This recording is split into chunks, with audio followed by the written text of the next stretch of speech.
उसने सोचा मैंने नर्तकी भी कभी नहीं देखी, एक काम कर लेते हैं, अब ये थाली तो मैंने ले ही ली है, भोजन हो ही गया है, एक काम कर लेते हैं, इस नर्तकी को ही साथ ले जाते हैं।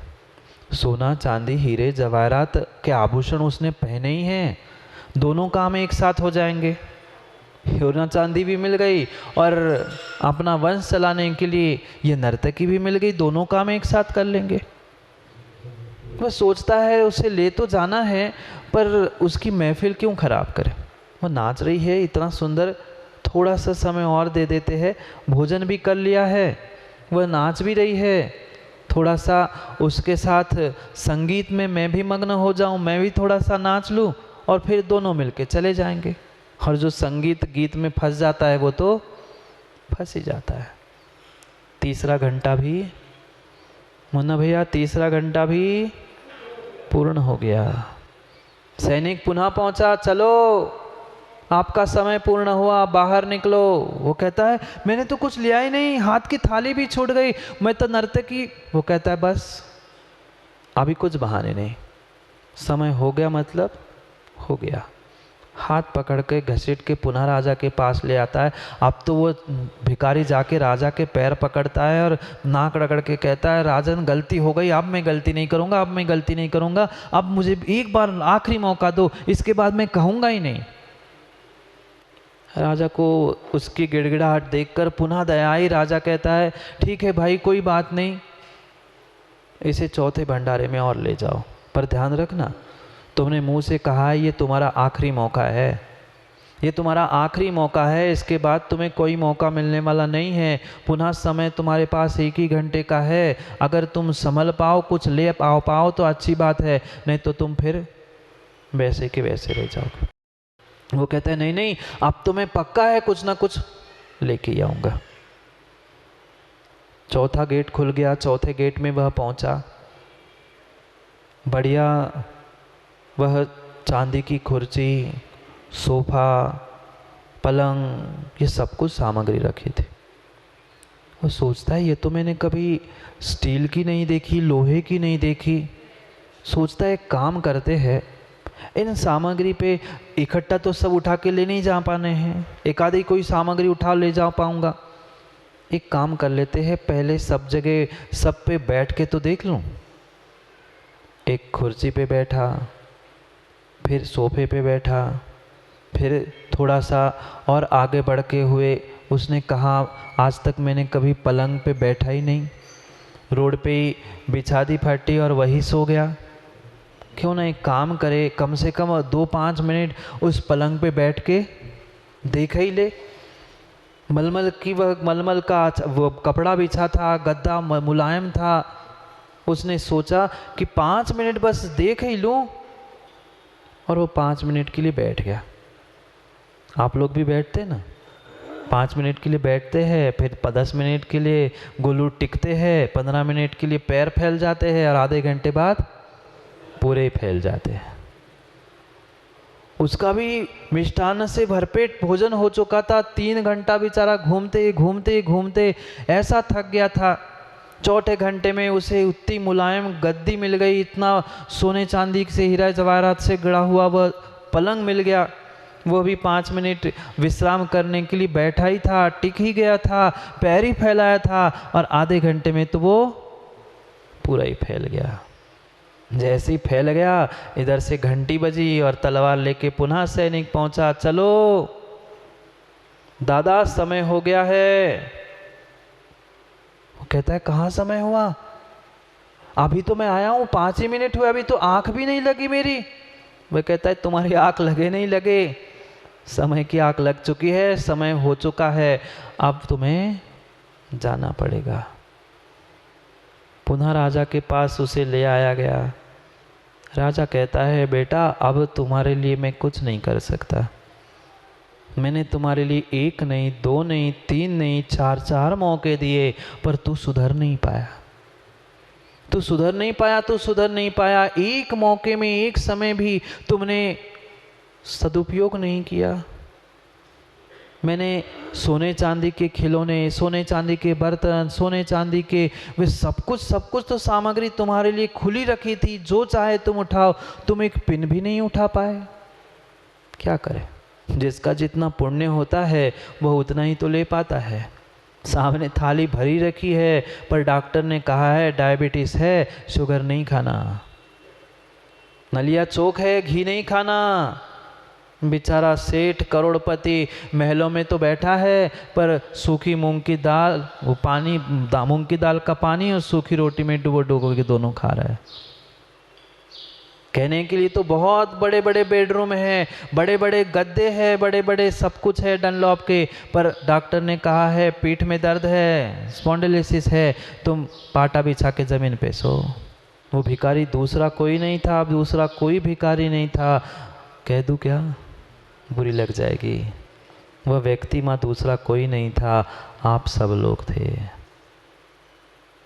वह बचपना भी बिताया, पहला मौका मिला था बचपन में, पहला मौका मिला था बचपन में, पर पूरा पूरा पूरा बचपन का समय खेल कूद में, इधर उधर भागने में, मात्र अज्ञानता में हमने गमा दिया। कहीं बाहर की बात नहीं चल रही, 15 नंबर के छंद को पढ़ना है।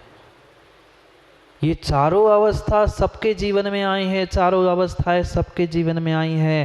पहली अवस्था जो बालपन की थी, वह भी हमने मात्र खेल कूद, इधर उधर भागने दौड़ने में, रोने रुलाने में व्यर्थ गमा दी। उस व्यक्ति ने भी तो यही किया, कभी ये खेलो ना, कभी वो खेलो ना, कभी इससे खेलूं, कभी उससे खेलूं, इससे उससे खेलते खेलते खेलते बचपन में स्वयं खिलौना बन गए, पर समझ नहीं आया कि मैंने अपना बचपन कैसे गमा दिया। याद है किसी को? नहीं पता। इतना तो याद है, बचपना था, बचपन में आप थे, पर कैसा बीता नहीं पता चला। जैसे उस व्यक्ति का पहला 1 घंटा कैसे हंसी खेल कूद में, लड़ने झगड़ने में, या उस खिलौने से खेलते में चला गया, वैसा आपका भी बचपना कैसे और कैसे दुख में सुख में चला गया, कोई ठिकाना नहीं का। बालपन में ज्ञान न लयो, याद है ना माँ, 15 नंबर का छंद पढ़ते हैं मिलके। बालपन में ज्ञान न लयो, तरुण समय तरुण रत रयो, अर्धमृतक सम बूढ़ो पनो, कैसे रूप लखो अपनो। यही तो स्थिति सबके साथ घटित हुई। कितना कितना व्यर्थ समय बचपने में हमने गंवा दिया। जो सबसे कीमती समय था वह बाल्यावस्था, किशोरावस्था, युवावस्था, मात्र और मात्र एक दूसरे को देखने में, वह इंद्रिय भोगों को भोगने में, कभी पाप करने में, कभी खेल कूद में हमने व्यर्थ गंवा दिया। जो माँ बहुत बहुत उपकारी मानी जाती है, ऐसे माँ ने भी तो मेरे साथ खेल खिलौने जैसा काम किया। अपनी बना टालने के लिए, अपनी बला टालने के लिए उस माँ ने हमारे लिए कितने कितने जन्मों के दुख दिए। थोड़ी सी खांसी हुई, थोड़ी सी सर्दी हुई, वह दुनिया भर की दवाई की जगह माँ ने सोचा एक ढक्कन ब्रांडी पिला दे, तुरंत ठीक हो जाएगा। कहने के लिए तो माँ थी, बहुत उपकारी थी, बहुत ममता थी। उसे लग रहा था कि इस पर्याय को मैं बचा लूंगी, पर इस पर्याय को बचाने के चक्कर में माँ ने मुझे कितने दुख दिए, कितने भवों के लिए दुख दिए, वह शायद शराब ही पिला दी। राग में, बेटे के राग में, मेरा बेटा, मेरे बेटे का कंठ मधुर हो, मेरा बेटा बहुत सुंदर बोले, मेरा बेटा बहुत सुंदर गाए, इस चक्कर में माँ ने उस राग में मुझे शहद भी चटा दी। एक शहद की बूंद खाने में 7 गांव जलाने का पाप लगता था, और बचपन में तो प्रतिदिन सुबह शाम माँ ने मुझे शहद चटाई। आजकल तो वे निपल में ही शहद भरी रखी रहती है, माताओं को समय नहीं है संभालने के लिए, बच्चों के मुंह में पकड़ा दी, अब वो दिन भर चूसता रहता है शहद को। यहाँ तो माँ कह रही थी, दिख रही थी, कितनी उपकारी है, कितनी उपकारी है, कितनी उपकारी है, पर स्वयं की बला टालने के लिए माँ ने भी ऐसी दवाई और ऐसी सामग्री खिला दी, अब तू जाने तेरा काम जाने। तत्क्षण में तो सबको लग रहा था, देखने वालों को लग रहा था, माँ को भी लग रहा था मैंने बेटे के लिए कितना अच्छा काम किया, बेटे के लिए कितना उपकार किया। माँ बेटे के लिए उपकार नहीं किया, बेटे को आपने दुख दिया है, एक पर्याय का नहीं, आने वाले कई पर्यायों में आपने उसके लिए दुख बांध दिया है। तब तो हमें ज्ञान नहीं था, मुझे ज्ञान नहीं था, क्या खाना क्या पीना उसका बोध नहीं था। माँ ने ही तो संस्कार देते देते देते ऐसा ऐसा ऐसा गढ़ दिया कि आज मैं यहाँ हूँ। सोचो समझो, जो जो बचपने में बालपने में ज्ञान न लयो, अज्ञान के कारण क्या करना क्या नहीं करना, वह विवेक नहीं होने के कारण कितने कितने दुख उठा लिए। नहीं था विवेक, खाने के लिए कुछ नहीं था, मिट्टी उठा ली खा ली, गोबर उठा लिया खा लिया। कई ऐसे भी बच्चे होते हैं स्वयं का ही मल खाते हैं। अज्ञानता में कितने दुख। आज किसी से कह दे, किसी को बता दे तू ऐसा करता था, वो विश्वास नहीं कर सकता। पर सभी ने बचपने में ऐसी हरकतें की है, किसी ने कम किसी ने ज़्यादा, किसी ने अलग किसी ने अलग, पर सबके साथ यही घटित हुआ है। माँ विश्वास रखना, आप बच्चों पर जैसे जैसे संस्कार डालोगे वह बच्चे बड़े होकर वैसे वैसे ही बनेंगे। 8 वर्ष तक वह बालक जो जो पाप करता है, जो जो कार्य करता है, उस सब का फल उन माता पिता को भी बराबर लगता है। इसलिए संभल के रहना और संभाल के रखना।